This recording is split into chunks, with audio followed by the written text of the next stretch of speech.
Estás escuchando Huellas con Jaime Ramos, los estudios sociales con pensamiento crítico.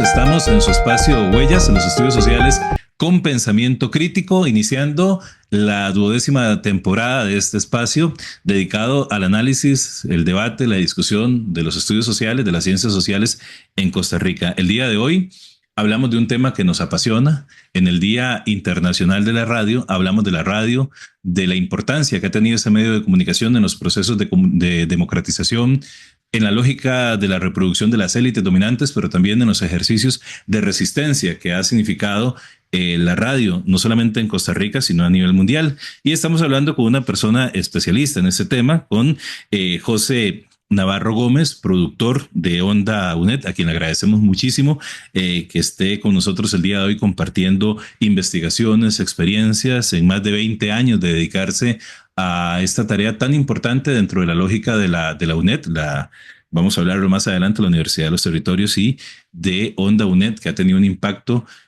tan importante en la educación a distancia en Costa Rica.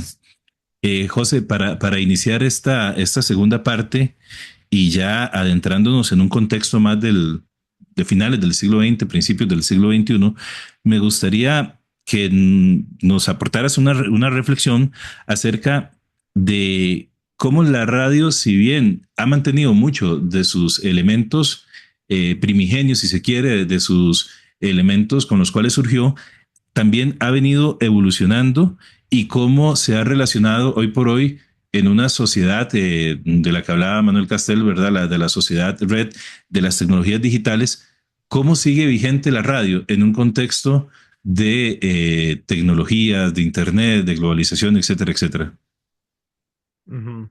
Sí, bueno, hablábamos fuera de micrófonos también de cómo extrañamos esa radio que era muy cercana, que tenía radioteatros, radionovelas, ¿verdad? Y yo te mencionaba que en Costa Rica, este, la mayoría de las emisoras es música, ¿verdad? O sea, o era música, o como vos me decías, fuera de micrófonos también, fútbol, ¿verdad? O sea, mucho fútbol, que no tenemos nada en contra del fútbol, nos gusta, pero sí, las radios están atrapadas por solo esos dos temas, algunos noticiarios, ¿verdad? ¿verdad? Entonces, pero la radio tiene unas grandes posibilidades.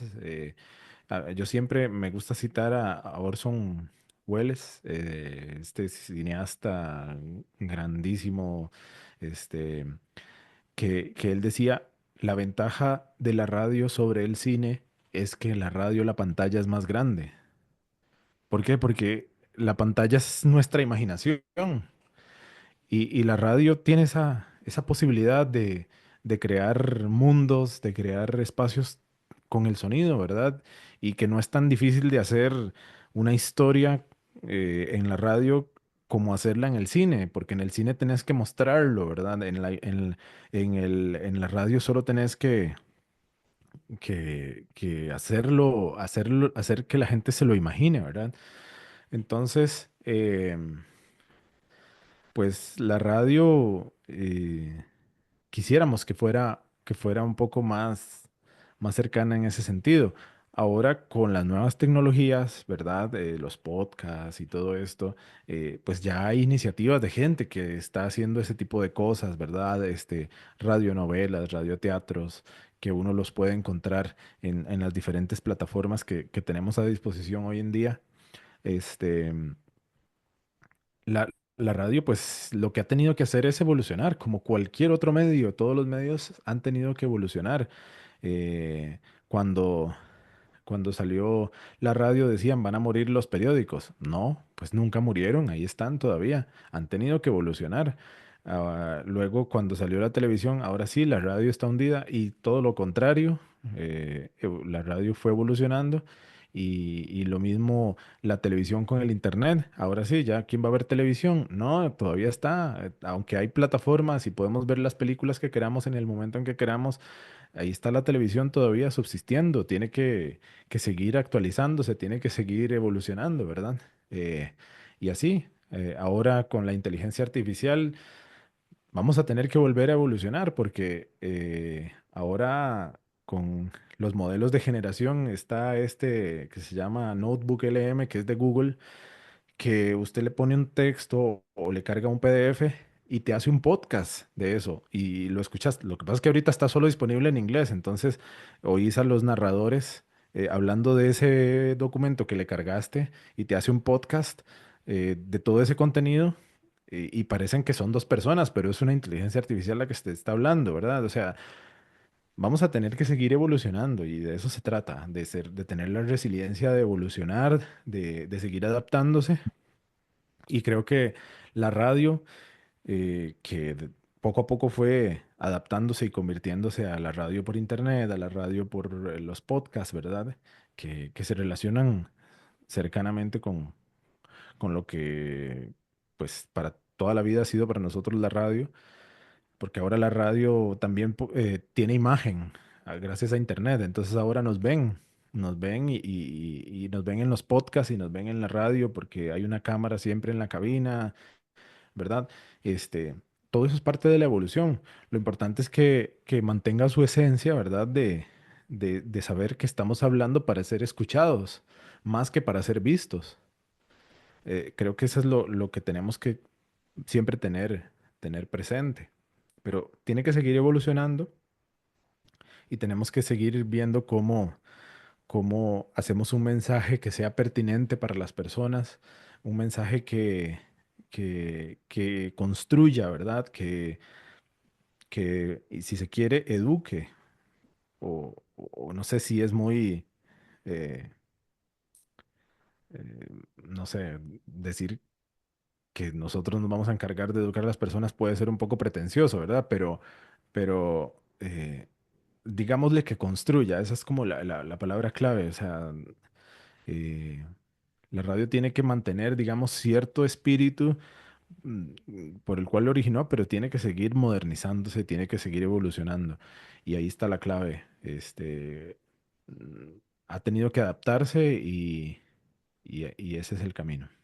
Uno de los fenómenos, y también lo comentábamos antes, digamos, por ejemplo, con el tema de los podcasts, es que si bien ha fragmentado, si se quiere, la selectividad del contenido que las personas consumimos, utilizamos, por otra parte, y que eso es un tema que hay que analizar también, porque estamos en una lógica como en las redes sociales de fragmentación, de pequeñas nubes o pequeños círculos, ¿verdad? De atmósferas, de sesgos, de confirmación, etcétera, etcétera, Ujú. lo que se ha hablado en este sentido.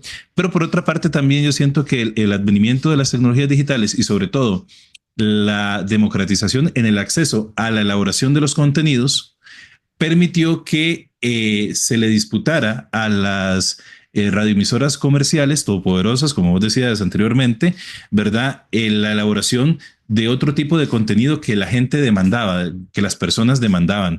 Y vos lo decías, yo creo que el papel de quienes intentamos hacer podcast bueno, de una forma más institucional, profesional, como el caso de Onda UNED, vos lo decías bien, es contribuir a esa interlocución por la educación, por la cultura y tratar de generar un contenido que sea pertinente, que sea valioso y sobre todo que ayude desde la perspectiva que se tiene de la educación a la transformación social, ¿verdad? Yo creo que eso es importante porque es una forma también de militar de militar en el conocimiento, de militar en la educación, de construir esas formas de entender el mundo también con otros valores que no sean necesariamente únicamente, exclusivamente, monopólicamente los valores comerciales del mercantilismo, del neoliberalismo, etcétera. Ujú.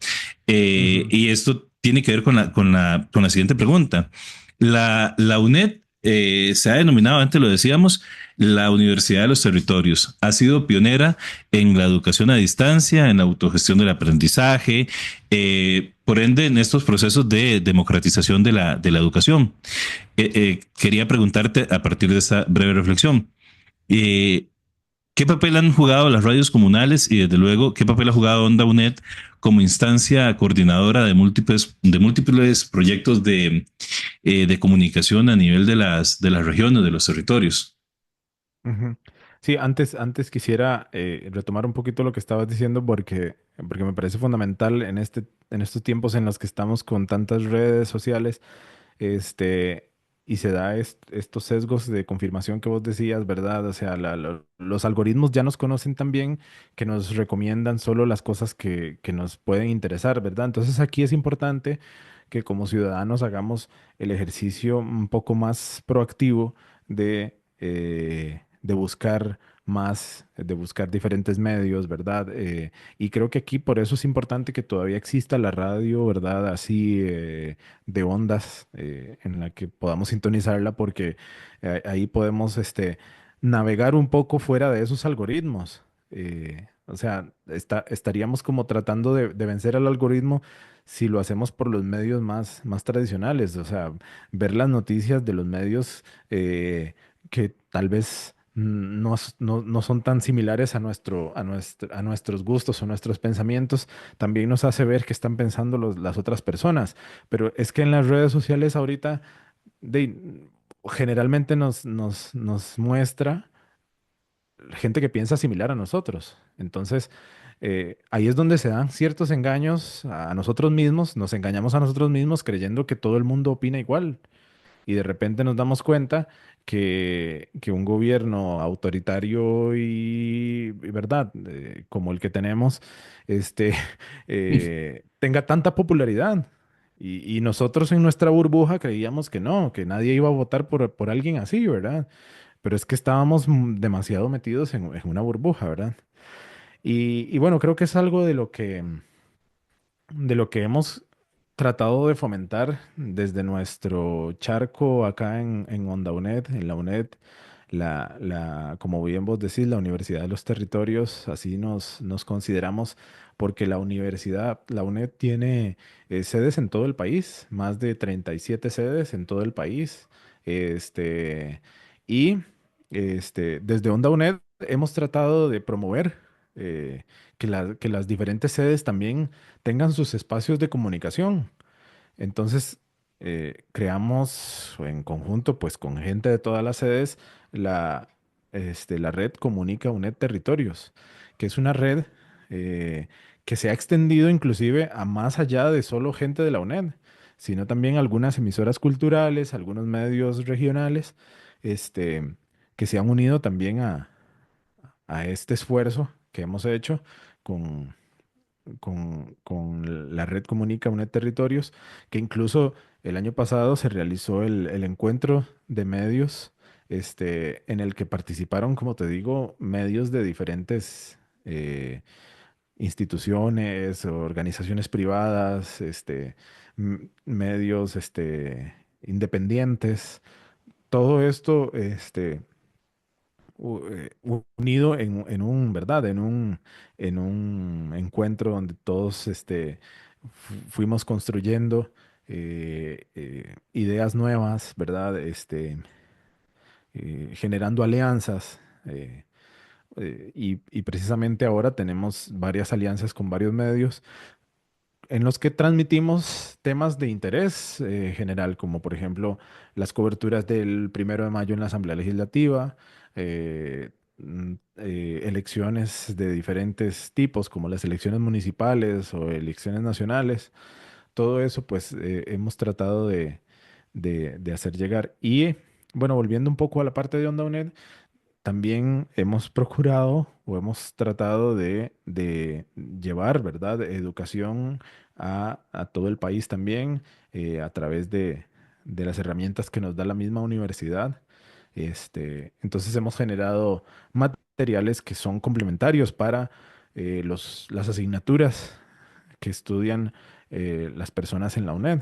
Entonces, em, pues eh, es un material que le puede ayudar a estudiantes, pero que también puede ser escuchado por gente que solo sintoniza la radio o nos busca directamente en las plataformas, pero que les puede dejar algo, ¿verdad? Que les puede ayudar a construir criterios, a ayudar a construir el sentido histórico, ¿verdad?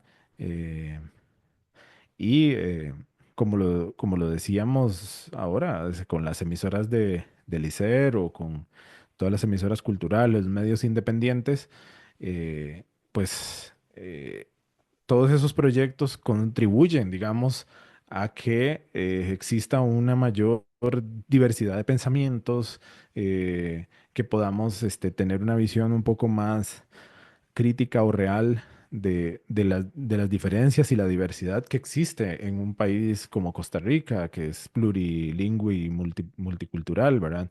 Este, eh, entonces, ojalá entre más medios hayan, y por eso también Onda UNED ha sido durante muchísimos años, desde la fundación de la Red de Medios e Iniciativas de Comunicación Alternativa, la Red MICA, que hemos sido miembros de esa red desde que esa red existe.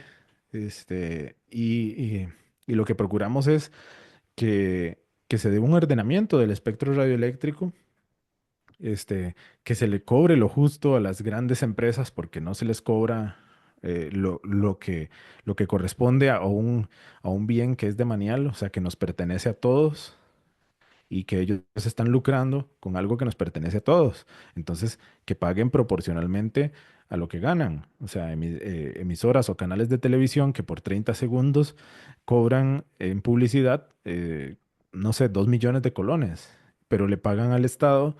eh, en el caso de que le paguen, porque la ley es del año 54 y no toma en cuenta un montón de variables, entonces, este, de ahí emisoras que lo que pagan son, eh, qué sé yo, canales de televisión que le pagan 50.000 colones al Estado o emisoras que le pagan 5.000 colones por usar un bien que es de todos, ¿verdad? Y que con eso Ujú. lucran.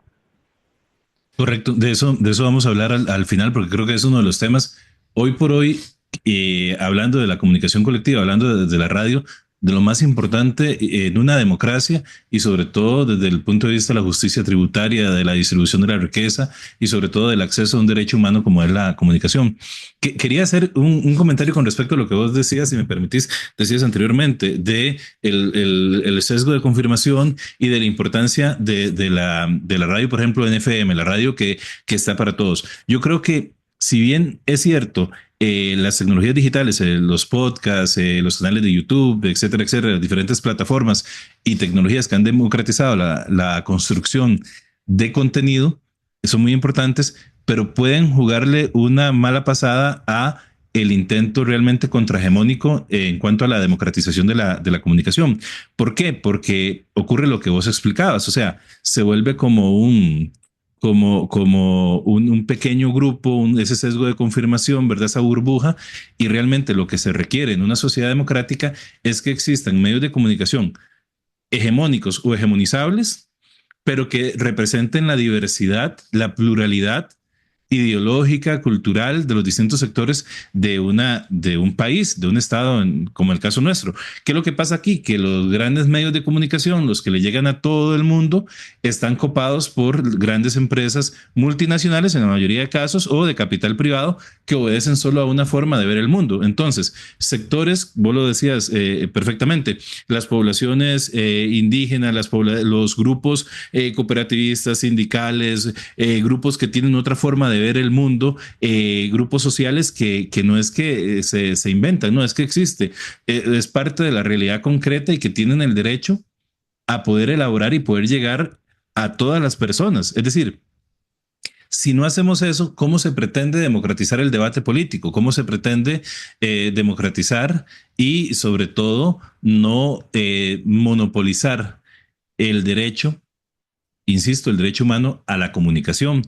Que creo que eso es lo que pasa y que tiene relación con eso que comentabas ahora del espectro radioeléctrico, ¿verdad? De cómo prácticamente un bien del Estado es privatizado y, y a partir de ahí monopolizado por un pequeño grupito, porque si lo vemos, es un pequeño grupito y no se contribuye a la representatividad de esta diversidad y de esta pluralidad. Que los empresarios tengan las radios que quieran tener, perfecto, pero que también lo tengan las radios comunales, los partidos políticos de diferentes ideologías, los grupos organizados de vecinos, los grupos ambientalistas, los grupos feministas, etcétera, etcétera. O sea, que realmente hay una representatividad de lo social.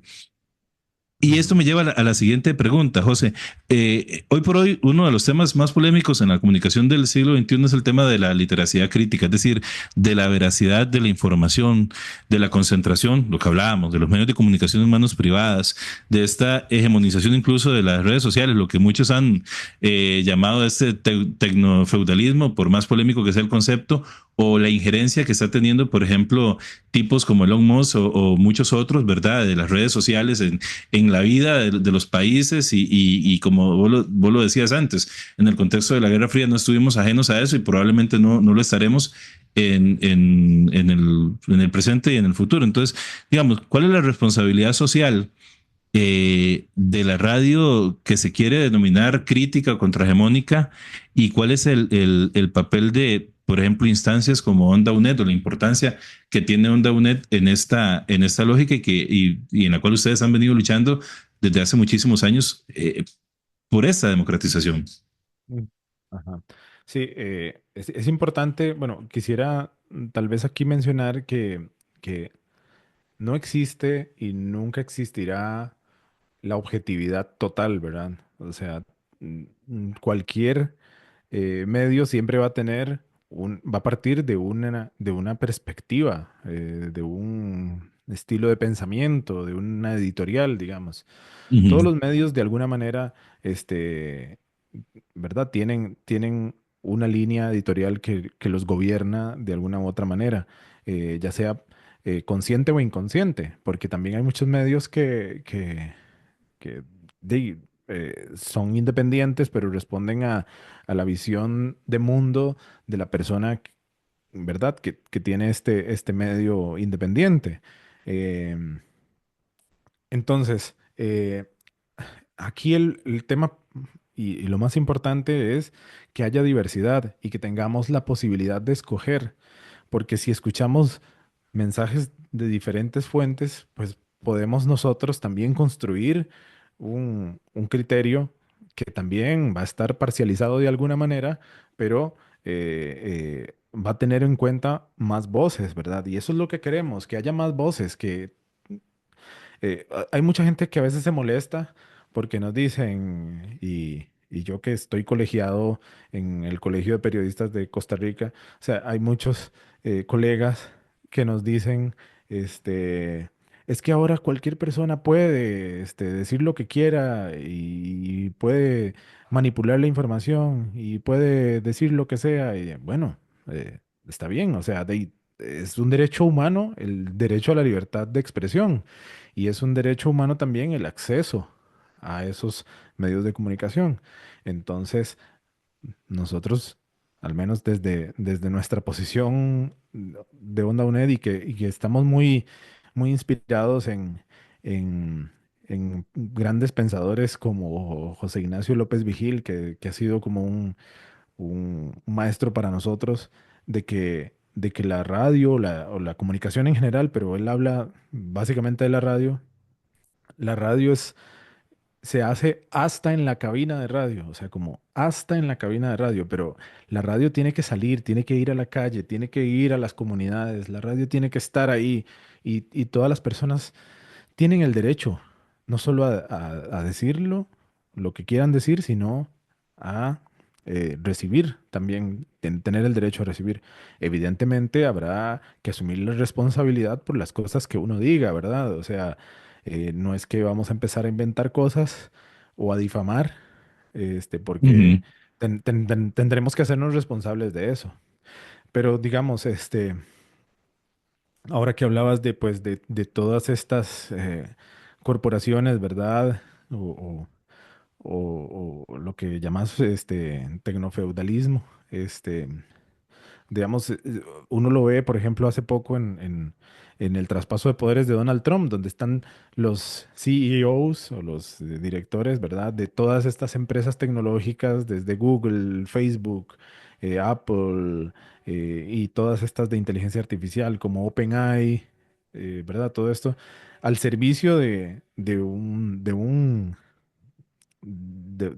tipo de ideología, ¿verdad? Como la de Donald Trump, ¿verdad? O sea, entonces, eh, no sabemos qué va a pasar, digamos, no sabemos qué va a pasar con la información. Hace poco, digamos, Facebook dijo que ya no va a regular el contenido como lo hacía antes, ¿verdad? Entonces ahora la gente va a poder publicar lo que quiera, y se encargará la comunidad de filtrar, pero digamos, ¿qué herramientas tiene la comunidad para filtrar la información, ¿verdad? Entonces, evidentemente van a surgir más eh, fake news o noticias trampa o noticias que son falsas, ¿verdad?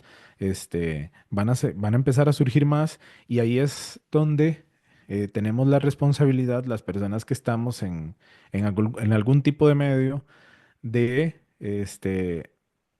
realizar un ejercicio profundo y crítico de comprobación de datos, de, de, de buscar de recopilar todas las pruebas, ¿verdad? Para el hacer lo que llaman el fact-checking, es decir, la corroboración de los datos, de las informaciones que nos llegan, ¿verdad? O sea, o sea, el mundo que se nos viene ahora es complicado, o sea, va a ser muy difícil, este, en esta era de posverdad que vivimos, eh, pero tenemos que hacer el esfuerzo de, de no solo las personas que generamos mensajes, tenemos la responsabilidad obviamente de darles voces a todas las partes, digamos, pero sino también como consumidores. Tenemos que tener la responsabilidad de no quedarnos solo con el titular o no quedarnos solo con la primera noticia que nos llega. Y es que pasa muy a menudo. Uno recibe mensajes por WhatsApp de que tal candidato dijo esto, pero resulta que es mentira. Después alguien dice, no, esto es lo que dice la red oficial de este señor, que eso pasó ayer en realidad. Ayer, bueno, en estos días pasó que uno de los posibles candidatos de un partido tradicional de Costa Rica, entonces decían que este señor dijo que iba a vender el Banco Central. Y después salió el señor a decir, no, eso es mentira, yo no dije eso, ¿verdad?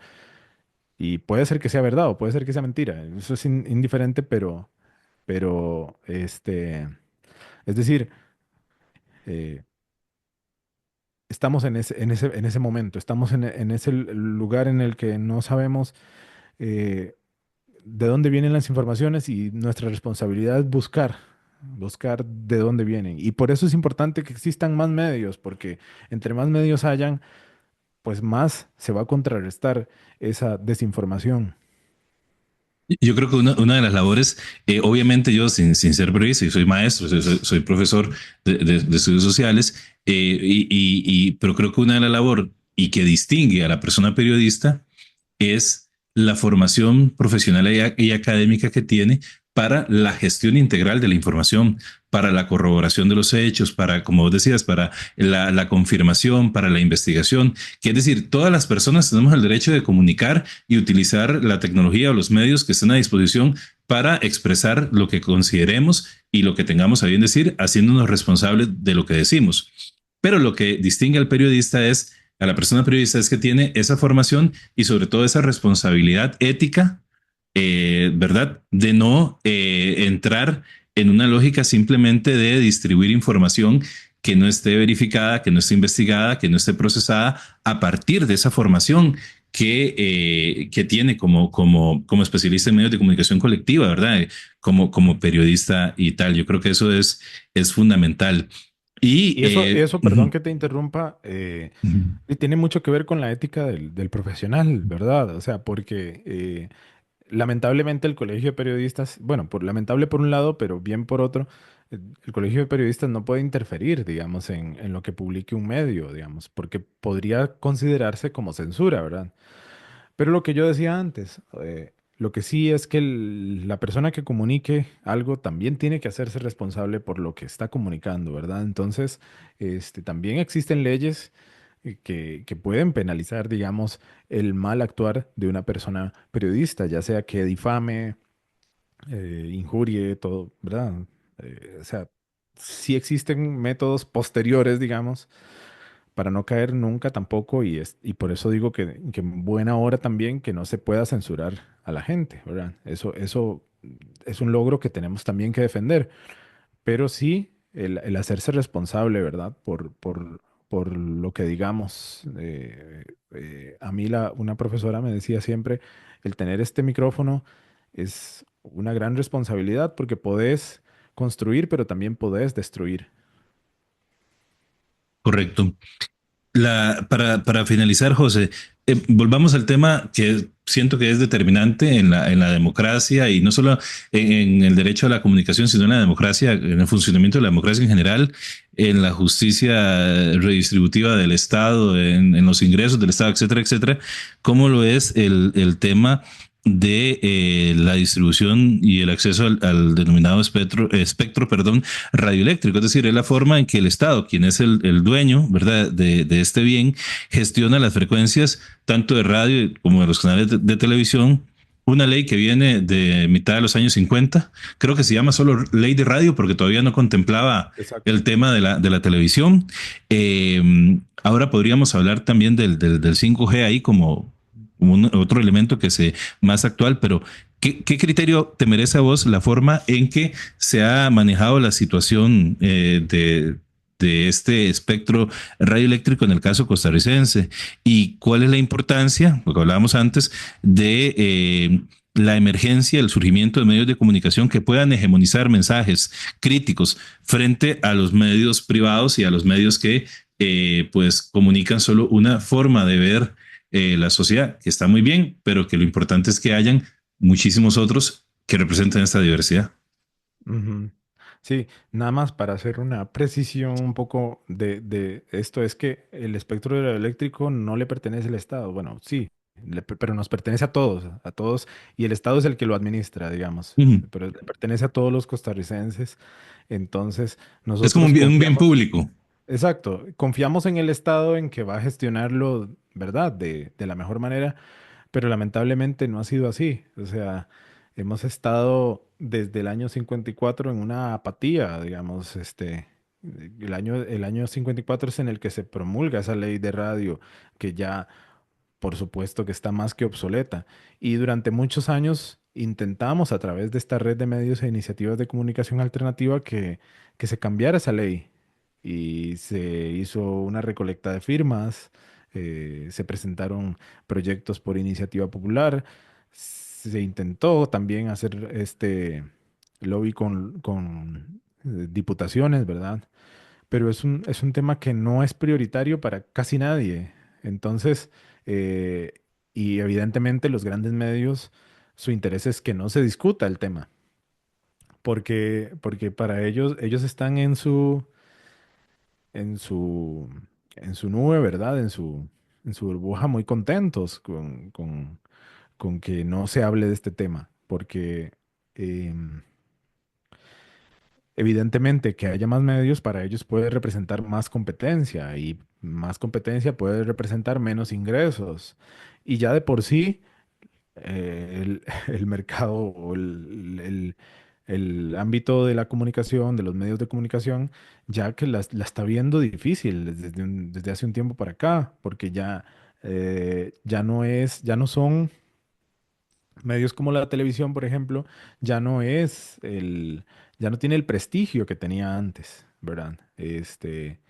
eh, o la credibilidad, tal vez es la palabra que debería decir. Eh, no, no tiene la misma credibilidad que antes porque ahora la gente puede acceder a la información de muchas otras maneras, ¿verdad? Entonces, bueno, para los grandes medios es perfecto que no se hable del espectro radioeléctrico, a pesar de que bueno, el año pasado tenía que hacerse la subasta de medios, digamos que así le llaman, pero la redistribución del espectro radioeléctrico porque ya vencían todas las concesiones. Sin embargo, bueno, se postergó en teoría creo, no sé si es para este o para el otro año, pero está postergado eh, la discusión, pero eso va a traerles también una gran discusión, un gran lobby que van a hacer los medios para no perder sus frecuencias, cuando sabemos que hay muchas de esas frecuencias que están siendo subutilizadas, que no las están usando para, no sé, es que hay medios inclusive que uno lo sintoniza y vos ves ahí imágenes enlatadas de programas de otros países, telenovelas o esto, pero realmente el canal de televisión en sí es una computadora que está ahí dando el mensaje, repitiendo la programación todo el día, ¿verdad? Y, y así, o sea, ante esa Podri- desidia de los... Podríamos decir, perdón, que digamos hay prácticas monopólicas, ¿verdad? Digamos empresas transnacionales que compran frecuencias y no las usan, es simplemente para acaparar. Sí, sí, sí, o como te digo, o si las tienen al aire, las tienen subutilizadas. Em, pero efectivamente hay monopolización, o sea, hay, este, no sé, el grupo Repretel, por ejemplo, que tienen un montón de canales de televisión y otro montón de emisoras de radio, este, y como te digo, o sea, mucha de la programación de esas emisoras ni siquiera hay locutorio, ni siquiera hay una cabina de radio, no, es una computadorcita ahí repitiendo todo el día una programación. Eh, entonces, esa subutilización eh, lo que hace es exactamente como no permitir que haya otros medios y evitar la competencia. Y así se aseguran de que la publicidad y todo lo que les genera realmente a ellos eh, llegue directamente a ellos y no a otras manos, ¿verdad? Entonces, em, ahí es eso, es como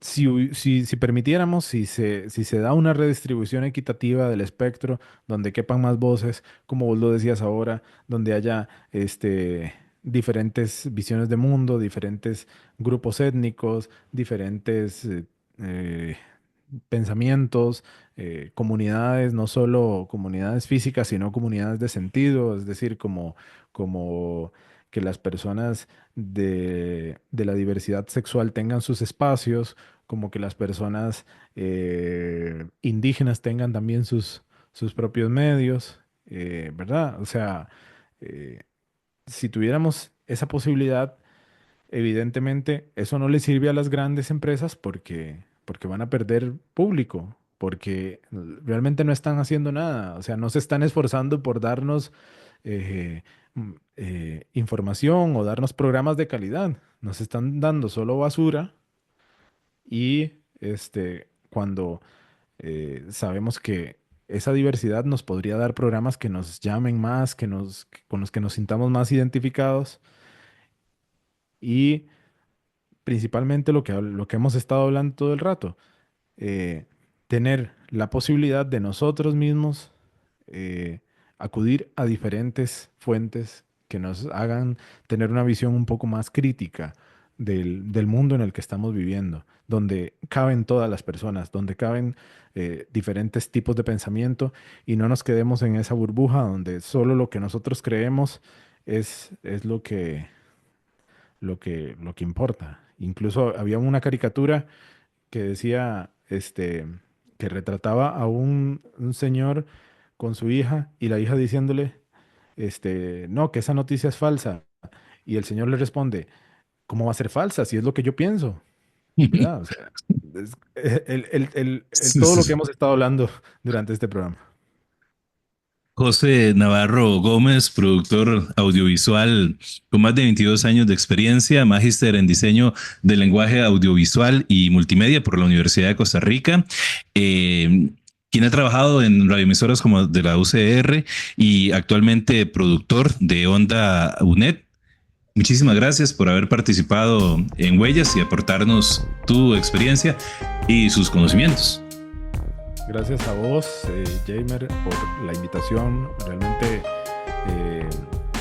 La he pasado muy bien, la verdad, porque es, como vos decís, es un tema que nos apasiona y de repente uno ya pasa el tiempo y ni se da cuenta que pasó tan rápido.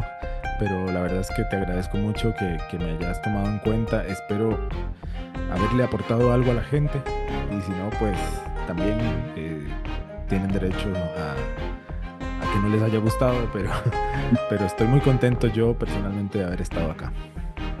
Muchas gracias.